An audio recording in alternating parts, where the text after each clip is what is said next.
¿Qué es el TDA? Vamos a comenzar por ahí. Efectivamente es una abreviación para lo que es el trastorno por déficit de atención e hiperactividad. Sin embargo, bueno, podemos definirlo, muchos autores lo mencionan como una enfermedad psiquiátrica, un trastorno psiquiátrico, muchos como un trastorno neurológico, pero la verdad es que el TDA es un trastorno cerebral. Vamos a englobarlo porque es un problema que surge en el cerebro. Estamos hablando de sustancias químicas que están alteradas, que están siendo deficientes en el cerebro, que conexiones hacia algunas áreas del cerebro, principalmente a las regiones frontales, regiones que son muy importantes en donde se encuentra la atención, la concentración, la toma de decisiones, la memoria. Entonces, todas estas partes que están alteradas, pues vamos a empezar a ver que se van a empezar a relacionar con el TDA. Pero no nada más es la parte biológica. Hay muchos factores que se van a ir relacionando, como cuestiones psicológicas, cuestiones ambientales, que van de la mano en este trastorno por déficit de atención e hiperactividad. Hablándoles un poquito de la prevalencia, que es importante mencionar, pues es muy común. O sea, estamos hablando de que 1 de cada 15 niños padece déficit de atención e hiperactividad. O sea, es bastante. Y 1 de cada 20 adultos lo van a seguir padeciendo. Entonces, seguramente todos conocemos a alguien que tiene esto. Antes se creía que era mucho más prevalente en niños que en niñas. O sea que por cada 3 niños, una niña era diagnosticada con TDA. Sin embargo, como de 2011 para acá, más o menos, ha habido un aumento en el diagnóstico de TDA en las niñas.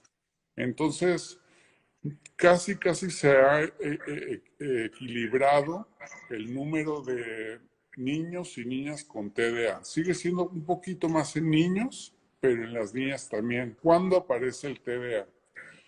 Para hacer el diagnóstico del TDA tenemos que tomar en cuenta que esto va a aparecer antes de los 7 años de edad.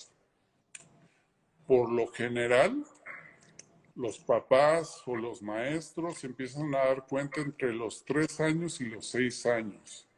Antes de eso, digamos, es muy aventurado decir que un niño tiene TDA antes de los 3 años, porque estamos hablando de un desarrollo que están teniendo a nivel de todo, ¿no? Una plasticidad cerebral, están creciendo demasiado y antes de los 3 años diagnosticar es como muy aventurado.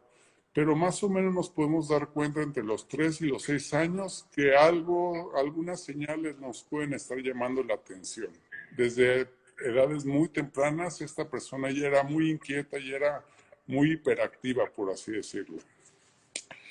Entonces, tenemos, digamos, 3 síntomas que son principales en el TDA, ¿ok? El primero es, digamos, la falta de atención, ¿no? ¿Qué vamos a encontrar en nuestros niños, en estos adolescentes con la falta de atención? Los niños van a ser muy distraídos, o sea, fácilmente se van a distraer con lo que sea. Pasa el ruido, pasa la mosca, pasa lo que sea y se distraen con mucha facilidad. Los niños, por ejemplo, no completan actividades o tareas. Empiezan a hacer una tarea y fácilmente la dejan y empiezan a hacer otra, o les cuesta mucho trabajo seguir indicaciones. O sea, son muy inatentos en esa parte. Por lo general, estos niños empiezan a sufrir, se empiezan a estresar demasiado por eso, porque no pueden llevar como el mismo ritmo, el mismo funcionamiento a nivel escolar, a nivel educativo, comparado con el resto, se empiezan a aislar y eso les empieza a generar mucho estrés. Por otro lado, tenemos la hiperactividad. La hiperactividad se caracteriza porque, imagínate, son niños que tuvieran como un motorcito todo el tiempo encendido. O sea, es como si les dieras cuerda y tienen una inquietud excesiva. O sea, todo el tiempo tienen la necesidad de andarse moviendo. Por ejemplo, si los llevas a su salón, los pones en su pupitre, en su banca, fácilmente se paran, distraen al compañero de al lado. O sea, tienen una inquietud y una actividad excesiva. En muchas ocasiones, motrizmente, llegan a ser como muy torpes. Por la misma actividad, pues tiran las cosas o no ponen, digamos, esa finura a la hora de actuar motrizmente. Eh, Se frustran muy rápido estos niños. Entonces, esta actividad excesiva comienza a ser como señales para los maestros principalmente. A lo mejor ellos son los que primero se dan cuenta, a veces antes que los papás. Entonces, la información que nos dan de la escuela es sumamente importante, porque a veces ellos son los que se dan cuenta antes, o en casa, pues a lo mejor se nos hace como, pues, algo normal, algo cotidiano, ¿no? Están en su ambiente, están en su zona de confort y bueno, pues que hagan lo que sea, ¿no? Están en casa, pero al momento de empezar a interactuar con otros niños que no los dejan, que se distraen muy fácil, que empiezan a tener ciertas conductas que les llaman la atención a otras personas, son señales que pueden empezarnos a dar algo no está como yendo muy bien. Otro de los síntomas que son muy llamativos es la impulsividad. Y esto tiene que ver más que nada como con la conducta, con el comportamiento. Son niños que se desesperan con mucha facilidad. O sea, no pueden esperar su turno, por ejemplo. Estás en una fila del súper y no, ellos ya no, se desesperan tanto que ya quieren avanzar. O sea, no pueden esperar su turno, hablan muchísimo, o sea, una verborrea que hablan y hablan y hablan y, oye, ya, o sea, están todo el tiempo así, con una impulsividad a la hora de tomar decisiones, y conductualmente, algo que les llama mucho la atención es que eso, se empiezan como a aislar, se empiezan a distanciar del resto de sus compañeros y en algunas ocasiones tienden a ser como muy agresivos o tienden a la agresividad cuando son muy impulsivos.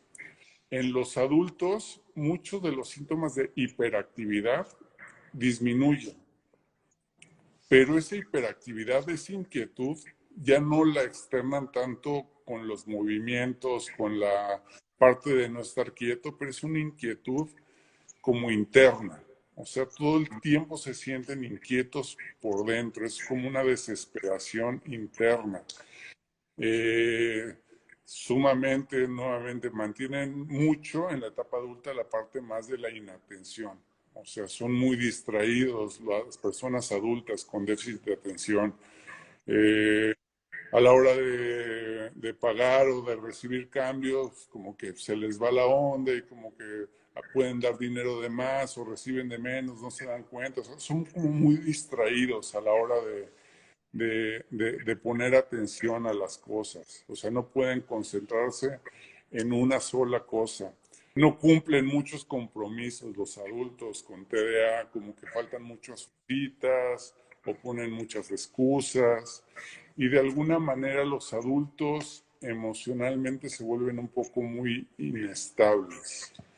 Llegan a tener problemas como de depresión, problemas como de ansiedad. Y esto es otra cosa importante que quiero mencionar. El TDA se acompaña de mucha comorbilidad médica. O sea, sí las personas tienen el trastorno por déficit de atención, cualquiera de los tipos que mencionamos, pero es muy común, por ejemplo, en los niños que tengan problemas de algo que se llama enuresis, o sea, no pueden controlar muy bien los esfínteres, ya sea el vesical o el anal, se pueden hacer pipí, se pueden hacer popó, es algo que pasa muy seguido también con ellos. ¿Qué pasa también en los niños? Todo el estrés les genera también muchos problemas de ansiedad, muchos problemas de sueño. Eh, ¿Qué pasa en los adultos que van teniendo, en los adolescentes, por ejemplo, que van teniendo TDA? Son muy frecuentes, hay muchos estudios que indican que los adolescentes con TDA empiezan a consumir sustancias en gran medida en comparación con las personas que no tienen TDA. Entonces los llevan a hacer eso, muy impulsivos a la búsqueda de sustancias y en etapa adulta, pues algunos otros problemas, como te comenté, como de depresión, como de ansiedad, comórbidos, porque a veces los síntomas se sobreponen unos con otros. Entonces, por eso la importancia de ir reconociendo el TDA desde etapas iniciales y hay que empezar a intervenir de alguna manera. Me gustaría primero comentarles cuál es el tratamiento que tiene el trastorno por déficit de atención. O sea, uno es el tratamiento farmacológico que incluye medicamentos que se conocen como medicamentos estimulantes. El famoso Ritalin, el famoso Concerta, el famoso Adderall, o sea, medicamentos que incluso son derivados de anfetaminas. Hay otros medicamentos que no son estimulantes, como tipos antidepresivos, como la atomoxetina, que funcionan muy bien, regulan mucho la ansiedad, mejoran mucho la concentración, pero bueno, esa es la parte farmacológica. Tenemos intervenciones no farmacológicas, que son tratamientos especializados. Por ejemplo, hay uno que se llama estimulación magnética transcraneal. Es un tratamiento no médico, que no es invasivo y ayuda mediante estimulación magnética, digamos, a llevar esas ondas cerebrales hacia las regiones frontales. Entonces, de manera no invasiva, se ayuda a mejorar esa parte, sin utilizar a veces el fármaco. Dentro de las causas del TDA, hasta un 40% de los pacientes diagnosticados con TDA tienen un familiar con un diagnóstico probable o de TDA o de algún otro trastorno mental parecido. Pudiera ser depresión, ansiedad, TOC, pero sí tiene una carga genética muy importante el TDA. Y bueno, pues no es la única causa. O sea, como te comentaba, sí la parte genética es una de las causas. La parte de los neurotransmisores es otra que es muy importante. Por eso el uso de los medicamentos. ¿Qué neurotransmisores? Serotonina, norepinefrina y otro, el más importante, la dopamina. Y como te comentaba, otras causas, pues sí, ambientales, que la mamá haya estado a lo mejor expuesta durante el embarazo a algunas toxinas, al tabaco, al alcohol, algunas cuestiones como en los niños que estén muy chicos que se expongan al plomo, por ejemplo, pueden llevar a ciertas predisposiciones para este trastorno. Entonces, hablando del CBD, del cannabidol, esto se volvió primero una alternativa porque muchos adultos, sobre todo, comenzaron a utilizar cannabinoides para automedicarse y para mejorar los síntomas de TDA.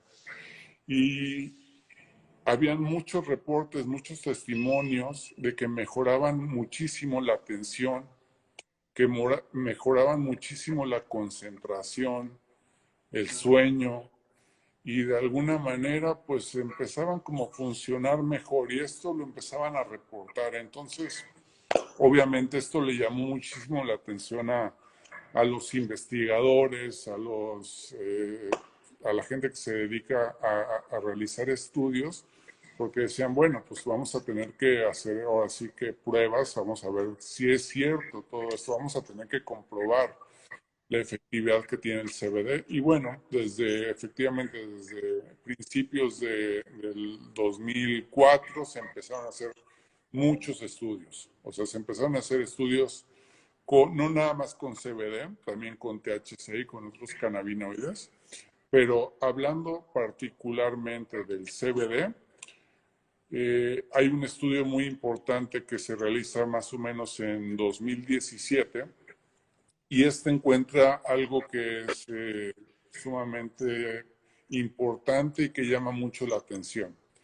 El CBD actúa a través de un sistema que se llama el sistema endocannabinoide, ¿no? Ese sistema lo tenemos ya nosotros, así como tenemos nuestro sistema circulatorio, respiratorio, digestivo. Bueno, tenemos un sistema endocannabinoide que va a jugar con el CBD, ¿ok? Entonces, ¿qué encontraron estos científicos? Encontraron que el CBD va a producir de manera natural la dopamina y la serotonina. Si recuerdas, hace un momento te hablaba de que una de las causas del TDA es la deficiencia de serotonina y de dopamina.